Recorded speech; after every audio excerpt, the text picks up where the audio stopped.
in February, and that was probably when many of you heard about high network. Today, I'm going to talk about something on high level and then slow down. Sharing my personal thoughts about the crypto future and analyzing current industry trends and its challenges, what we should focus on next, and what ties us down in that regard. Talk about crypto's future, we have to talk about the future of the world. And with the AI breakthrough, it's really hard to dispute that our future will not be an AI-driven one. But while these all advancements in AI bring exciting news, they also create concerns in our society, not just in Web3 but commonly discussed. For example, the role of human labor. While AI soon not reduces so much, human labor becomes less relevant in the production process. And yet, human labor has been used as a metric to distribute societal wealth to the majority of the people in society for centuries, ever since industrialization. If labor becomes irrelevant, what will be the metric the society used to distribute our societal wealth? Also, AI will probably create an unprecedented amount of wealth. How can this large amount of wealth be distributed in an equitable and accessible way, ensuring no well-being? These are questions that concerns every one of us, and these are the questions our generation needs to figure out very soon. And that's where I say blockchain comes in. For me, the intersection of the two technologies, AI and blockchain, goes beyond the typical topics about decentralized computing or decentralized data. These are also important questions that problems to solve as well. But for me, the ultimate utility of blockchain is societal distribution and redistribution system. The unprecedented amount of AI production and value created will rely on scalable, accessible, and auditable way of distribution by blockchain. On the other hand, let's analyze what are the current trends of crypto. We have seen flourishing DeFi. We have seen so many innovations in DeFi infrastructure and designs. But the mechanism that is used to be exclusive to people with capital, people with money, or institutions.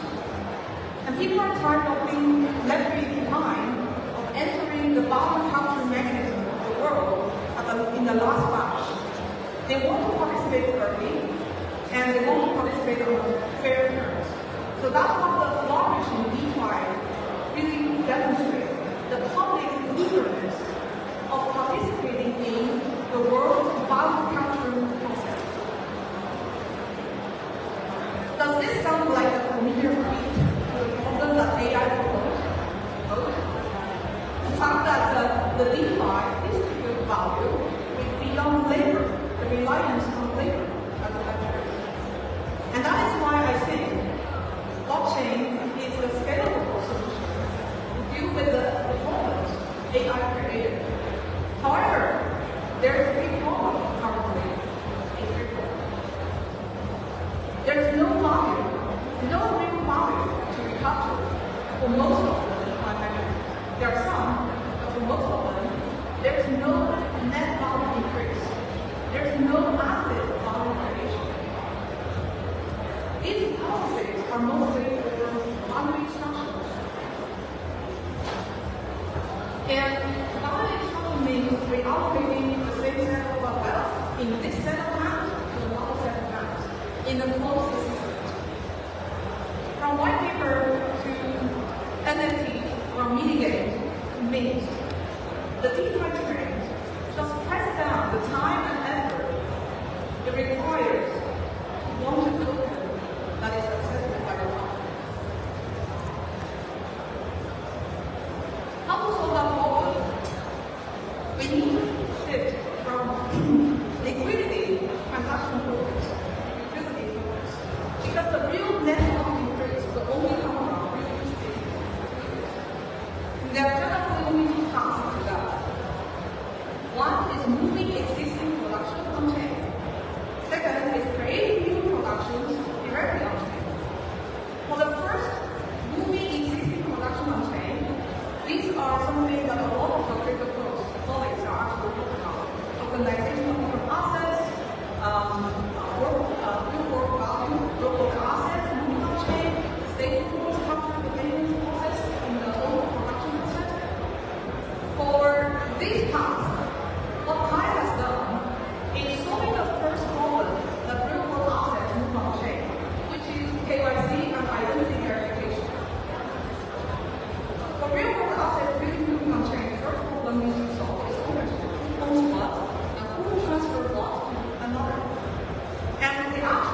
that covers almost all geolocations and scalable enough to have already KYC and verify identity of 15 million users out of our overall engaged 16 million.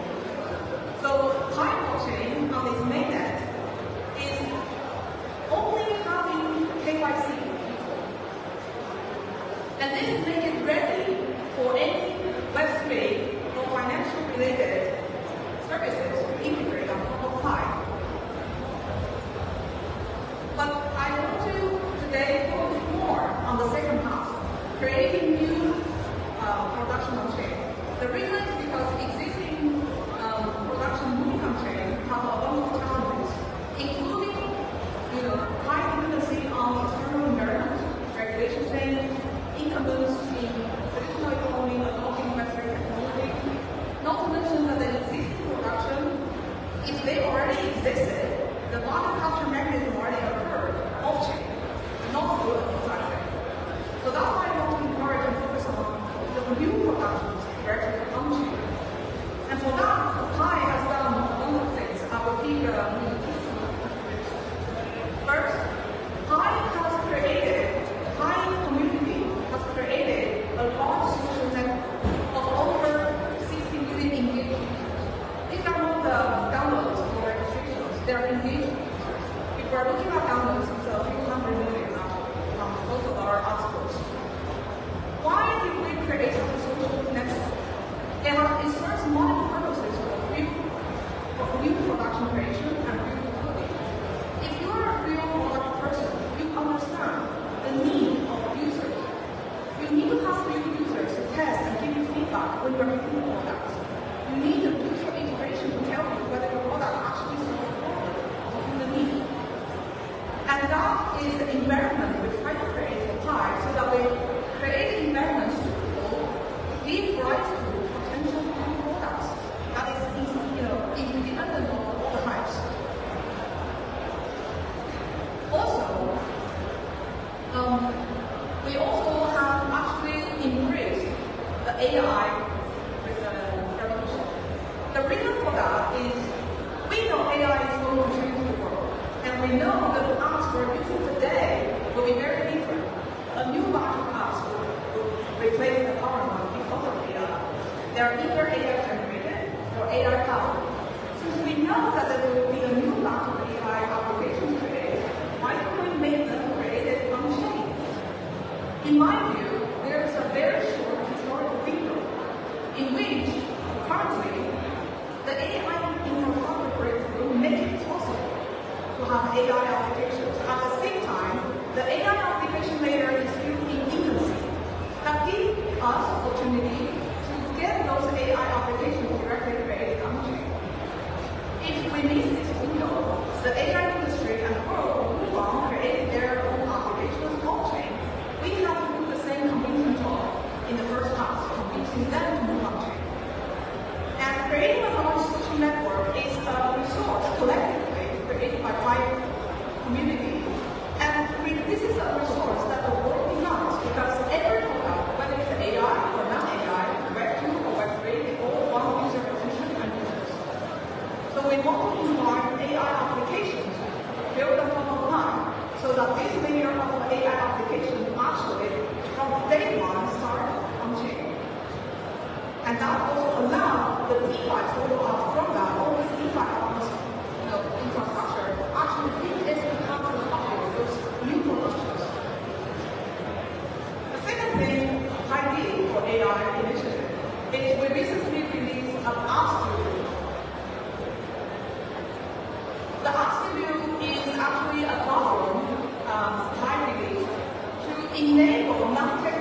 release the funding, raise a bunch of tokens, which raise a lot of money, versus do the hard work, do the development of a very complex product, may or may not actually be able to fundraise and get your product in the market and also succeed.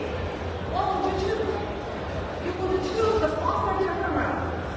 You would choose to opt into the easy way. But value creation is always harder than value extraction. Value creation relies on product innovation. That takes time, that takes effort, that takes perseverance. And in our industry, the culture is always facilitating, incentivizing short-term return, little effort. Then who is left to do the hard work? And that's why I'm saying the superpowers of DeFi, of crypto, are currently misaligned, not facilitating utility creation.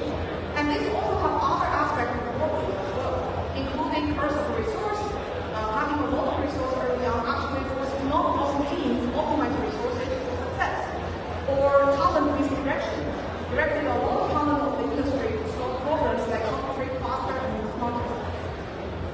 So here, we need to not only make DeFi accessible, but also make sure that the powerful tools of DeFi are aligned to create utility.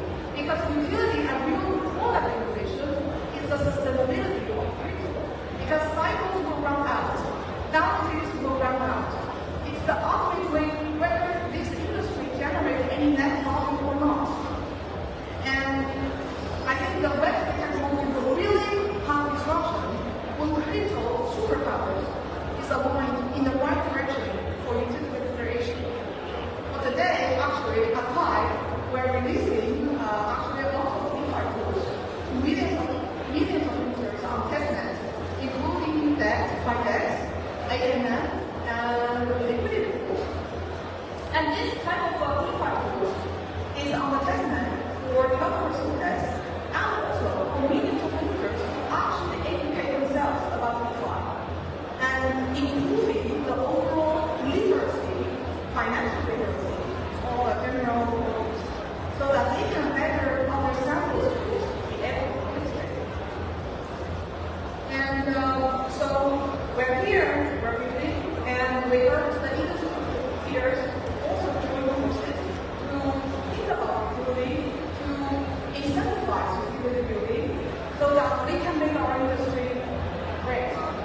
Thank you.